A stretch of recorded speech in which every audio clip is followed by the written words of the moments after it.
ಬಾಗೇಪಲ್ಲಿಯಲ್ಲಿ ಮೇ 9ರಂದು ಗ್ರಾಮ ದೇವತೆ ಶ್ರೀ ಗಂಗಮ್ಮ ದೇವಿ ಹೂವಿನ ಕರಗ ಮಹೋತ್ಸವ.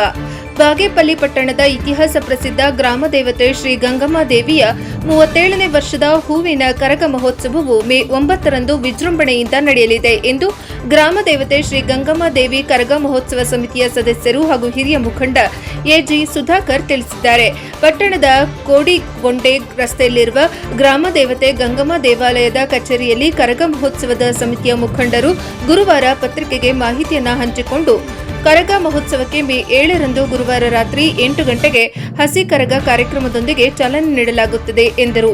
ಮೇ 8ರಂದು ಶುಕ್ರವಾರ ಬೆಳಗ್ಗೆ 9 ಗಂಟೆಯಿಂದ ಸಂಜೆ 5 ಗಂಟೆವರೆಗೆ ದೀಪೋತ್ಸವ ನಡೆಯಲಿದೆ ಎಂದು ಹೇಳಿದರು. ಮೇ 9ರಂದು ಶನಿವಾರ ರಾತ್ರಿ 9 ಗಂಟೆಗೆ ಪ್ರಮುಖ ಆಕರ್ಷಣೆಯಾದ ಹೂವಿನ ಕರಗ ವೈಭವದಿಂದ ಜರುಗಲಿದ್ದು ಭಕ್ತರು ಹೆಚ್ಚಿನ ಸಂಖ್ಯೆಯಲ್ಲಿ ಭಾಗವಹಿಸುವ ನಿರೀಕ್ಷೆ ಇದೆ. ಈ ಬಾರಿಯೂ ಮೇಲೂರು ವಹಿನಿಕುಲ್ ಧರ್ಮೇಂದ್ರ ಹಾಗೂ ಅವರ ತಂಡದವರು ಕರಗ ಹೊತ್ತು ದೇವಿಯ ಮಹಿಮೆಯನ್ನ ಸಾರಲಿದ್ದಾರೆ ಎಂದು ತಿಳಿಸಿದರು. ಇದೇ ಸಂದರ್ಭದಲ್ಲಿ ರಾತ್ರಿ ಅಮೃತ ವೇಳೆಗೆ ವಿಶೇಷ ಅಲಂಕಾರ, ಪೂಜೆ ಹಾಗೂ ಧಾರ್ಮಿಕ ಕಾರ್ಯಕ್ರಮಗಳು ನಡೆಯಲಿವೆ. ವಿವಿಧ ಸಾಂಸ್ಕೃತಿಕ ಕಾರ್ಯಕ್ರಮಗಳು, ರಸಮಂಜರಿ ಮತ್ತು ಅನ್ನದಾನ ಕಾರ್ಯಕ್ರಮಗಳು ನಡೆಯಲಿವೆ. ಮೇ 10ರಂದು ಭಾನುವಾರ ಸಂಜೆ 7 ಗಂಟೆಗೆ ಒನಕೆ ಕರಗ ಕಾರ್ಯಕ್ರಮದೊಂದಿಗೆ ಮಹೋತ್ಸವ ಸಮಾರೋಪಗೊಳ್ಳಲಿದೆ.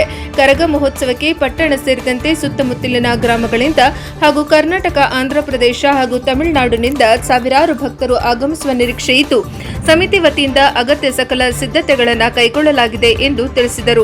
ಭಕ್ತಾದಿಗಳು ಹೆಚ್ಚಿನ ಸಂಖ್ಯೆಯಲ್ಲಿ ಆಗಮಿಸಿ ದೇವಿಯ ಆಶೀರ್ವಾದ ಪಡೆಯುವಂತೆ ಸಮಿತಿ ಮನವಿ ಮಾಡಿದೆ. ಈ ಸಂದರ್ಭದಲ್ಲಿ ಗ್ರಾಮ ದೇವತೆ ಶ್ರೀ ಗಂಗಮ್ಮ ದೇವಿಯ ಕರಗ ಸಮಿತಿಯ ಸದಸ್ಯರಾದ ಬಿಆರ್ ನರಸಿಂಹನಾಯ್ಡು, ಗಡ್ಡಂ ರಮೇಶ್, ಸೂರ್ಯನಾರಾಯಣ ರೆಡ್ಡಿ, ಮರಿಯಪ್ಪ, ಗಡ್ಡಂ ನರಸಪ್ಪ, ವೆಂಕಟೇಶ್, ಸುಬ್ರಹ್ಮಣಿ, ವಾಲ್ಮೀಕಿ, ಅಶ್ವತ್ಥಪ್ಪ, ಸುರೇಶ್, ಗೋಪಾಲ್, ಬಾಲಾಜಿ, ಮಂಜುನಾಥ್ ಮೂರ್ತಿ, ಅರ್ಚಕರಾದ ಪುನೀತ್ ಸೇರಿದಂತೆ ಮತ್ತಿತರರು ಹಾಜರಿದ್ದರು. ಬಾಗೇಪಲ್ಲಿಯಲ್ಲಿ ಗ್ರಾಮದೇವತೆ ಗಂಗಮ್ಮ ದೇವತೆ ಆಶ್ರಯದಲ್ಲಿ ಎಂದಿನಂತೆ ಕರಗ ಮಹೋತ್ಸವ ಪ್ರತಿ ವರ್ಷವೂ ನಡೆಯುತ್ತಿದ್ದು ಈ ವರ್ಷ ಸಹ ಬಾಗೇಪಲ್ಲಿ ಕರಗ ಸಮಿತಿ ವತಿಯಿಂದ ಈ ಒಂದು ಆಚರಣೆಯನ್ನು ದಿನಾಂಕ 7, 8, 9, 10 ಏಪ್ರಿಲ್ ತಿಂಗಳಲ್ಲಿ ನಡೆಸಲಾಗಲು ಮೇ ತಿಂಗಳಲ್ಲಿ ನಡೆಸಲಾಗಲು ತೀರ್ಮಾನಗೊಂಡಿದ್ದು 7ನೇ ತಾರೀಕು ಹಸಿ ಕರಗ, 8ನೇ ತಾರೀಕು ದೀಪೋತ್ಸವ,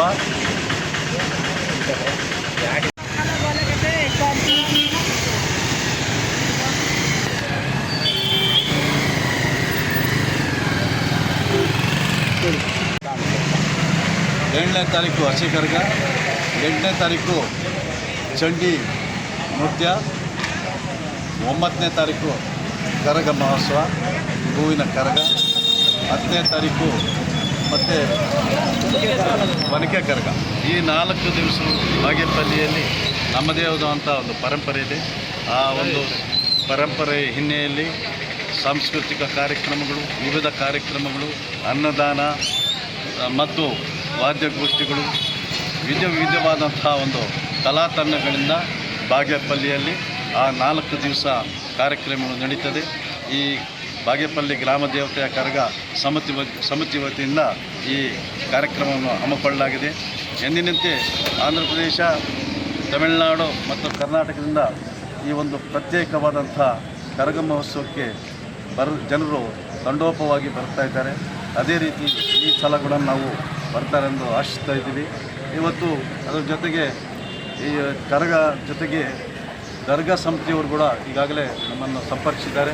ಅವರು ಸಹ 5, 6 ಒಂದು ಗಂಧಾಸ್ ಮತ್ತು ಉರ್ಸ್ ಕಾರ್ಯಕ್ರಮಗಳನ್ನು ಮಾಡಲಿಕ್ಕೆ ಕೇಳಿದ್ದಾರೆ. ಬಹುಶಃ ಅವರು ಕೂಡ ಮಾಡಲಿದ್ದಾರೆ.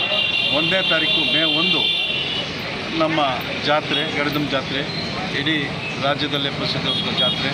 ಈ ಎಲ್ಲ 10 ದಿವಸಗಳ ಕಾಲ ಬಾಗೇಪಲ್ಲಿಯಲ್ಲಿ ಒಂದು ಇತಿಹಾಸ ಸೃಷ್ಟಿದೆ. ಇಡೀ ರಾಷ್ಟ್ರದಲ್ಲಿ ಇಂತಹ ಒಂದು ಇತಿಹಾಸ ಬೇರೆ ಎಲ್ಲೂ ನಡೆಯೋದಿಲ್ಲ. ಇದು ನಮ್ಮ ಸಂಸ್ಕೃತಿ ನೆಲೆಯಲ್ಲಿ ಬಾಗೇಪಲ್ಲಿ ಒಂದು ಸಂಸ್ಕೃತಿ ಜನರು ಸೌಹಾರ್ದತೆಯಿಂದ ಎಲ್ಲ ಜನರು, ಎಲ್ಲ ಧರ್ಮದವರು ಭಾಗವಹಿಸಿ ಈ ಒಂದು ಕಾರ್ಯಕ್ರಮವನ್ನು ಯಶಸ್ವಿ, ಶ್ರದ್ಧೆ ಮತ್ತು ಭಕ್ತಿಯಿಂದ ಈ ಒಂದು ಕರಗ ಮಹೋತ್ಸವ ಆಚರಿಸ್ತಾ ಇದ್ದಾರೆ. ಇದು ಕೂಡ ಈ ಸಲ ಕೂಡ ಹೆಚ್ಚಿಗೆ ಜನರು ಭಾಗವಹಿಸಲಿ ಅಂತ ಮತ್ತೊಮ್ಮೆ ಜನರಲ್ಲಿ ಕಳಕಳಿಯಿಂದ ಮನವಿ ಮಾಡಿದ್ದಾರೆ. ನಾವು ಗ್ರಾಮದೇವತೆ ಗಂಗಮ್ಮ ದೇವಿಯ ಕರಗ ಮಹೋತ್ಸವ ಸಮಿತಿಯಿಂದ 37ನೇ ವರ್ಷ ನಾವು ಕರಗವನ್ನು ಮಹೋತ್ಸವವನ್ನು ಆಚರಣೆ ಮಾಡ್ತಾಯಿದ್ದೀವಿ.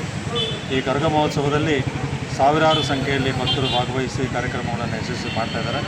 ಈಗಾಗಲೇ ನಮ್ಮ ನಾಯ್ಡು ಅವರು ಹೇಳಿದಾಗೆ ಅನೇಕ ಕಾರ್ಯಕ್ರಮಗಳನ್ನು ನಂಬಿಕೊಂಡು ಕಾರ್ಯಕ್ರಮವನ್ನು ಅದ್ಧೂರಿಯಾಗಿ ಮಾಡಬೇಕು ಅಂತ ಹೇಳಿ ತೀರ್ಮಾನವನ್ನು ಮಾಡಿದ್ದೀವಿ. ಊರು ತುಂಬ ದೊಡ್ಡದಾಗಿ ಬೆಳೆದಿದೆ, 23 ವಾರ್ಡ್ಗಳಿದೆ. 23 ವಾರ್ಡ್ಗಳಲ್ಲೂ ಕೂಡ ಗಂಗಮ್ಮ ದೇವಿಯ ಭಕ್ತರು ಸಾವಿರಾರು ಸಂಖ್ಯೆಯಲ್ಲಿದ್ದಾರೆ. ಹಾಗಾಗಿ ಎಲ್ಲೂ ಕೂಡ ಯಾರ ಭಾವನೆಗಳಿಗೂ ಕೂಡ ಧಕ್ಕೆ ತರದ ರೀತಿಯಲ್ಲಿ ಪ್ರತಿಯೊಂದು ವಾರ್ಡಿನಲ್ಲೂ ಕೂಡ ಪ್ರತಿಯೊಂದು ಬೀದಿಯಲ್ಲೂ ನಾವು ಕೆಲವೊಂದು ಪಾಯಿಂಟ್ಗಳನ್ನು ಫಿಕ್ಸ್ ಮಾಡಿ ಆ ಪಾಯಿಂಟ್ಗಳ ಹತ್ರ ಕರಗ ಭೇಟಿ ನೀಡಿ ಅಲ್ಲಿ ಇರ್ತಕ್ಕಂಥ ವಾರ್ಡಿನ ಮತ್ತು ಆ ಬೀದಿಲಿರ್ತಕ್ಕಂಥವರ ಭಕ್ತರ ಪೂಜೆಯನ್ನು ಸ್ವೀಕಾರ ಮಾಡಿ ಮುಂದೆ ಹೋಗ್ತಕ್ಕಂಥ ವ್ಯವಸ್ಥೆಗಳನ್ನು ಮಾಡ್ಕೊತಾ ಇದ್ದೀವಿ. ಯಾಕಂದರೆ ಈಗಾಗಲೇ ಹಿಂದಿನ ವರ್ಷ ಕೂಡ ಸುಮಾರು 2 ದಿವಸಗಳ ಕಾಲ ಕರಗವನ್ನು 48 ಗಂಟೆಗಳ ಕಾಲ ಕರಗವನ್ನು ಬರುವಂಥ ಒಂದು ಪರಿಸ್ಥಿತಿ ಬಂದಿತ್ತು. ಆ ರೀತಿ ಆದಾಗ ಭಕ್ತರಿಗೂ ಸಮಸ್ಯೆ ಆಗ್ತದೆ ಮತ್ತು ಕರಗ ಹೊತ್ಕೊಂಡು ಹೋಗುವಂಥ ಕರಗ ಪೂಜಾರಿ ಕೂಡ ಸಮಸ್ಯೆ ಆಗುವ ಕಾರಣದಿಂದಾಗಿ ಕೆಲವೊಂದು ಪಾಯಿಂಟ್ಗಳನ್ನು ಫಿಕ್ಸ್ ಮಾಡಿ ಆ ಪಾಯಿಂಟ್ಗಳಲ್ಲಿ ಮಾತ್ರ ಕರಗ ಪೂಜೆಯನ್ನು ಸ್ವೀಕರಿಸಲಿಕ್ಕೆ ಅನುಕೂಲ ಮಾಡಿಕೊಡ್ತಾ ಇದ್ದೀವಿ. ಇದರ ಜೊತೆಯಲ್ಲಿ ಎಲ್ಲೆಲ್ಲಿ ಸಾಂಸ್ಕೃತಿಕ ಕಾರ್ಯಕ್ರಮಗಳು ನಡೀತಾ ಇದೆ ಅಲ್ಲಿ ಕೂಡ ಸ್ಟೇಜನ್ನು ವ್ಯವಸ್ಥೆ ಮಾಡ್ತಾಯಿದ್ದೀವಿ. ಆ ಸ್ಟೇಜಲ್ಲಿ ಕರಗ ಹೋಗಿ ನೃತ್ಯವನ್ನು ಮಾಡಿ ಜನರ ಒಂದು ಏನು ಪೂಜೆಯನ್ನು ಸ್ವೀಕರಿಸಲಿಕ್ಕೆ ಮತ್ತು ಅವರ ಭಕ್ತಿಯನ್ನು ಸ್ವೀಕಾರ ಮಾಡಲಿಕ್ಕೆ ವ್ಯವಸ್ಥೆಗಳಾಗ್ತದೆ. ಈ ನಿಟ್ಟಿನಲ್ಲಿ ಎಲ್ಲರೂ ಕೂಡ ಸಹಕರಿಸಬೇಕು ಅಂತೇಳಿ ನಾವು ಮನವಿಯನ್ನು ಮಾಡ್ತೀವಿ.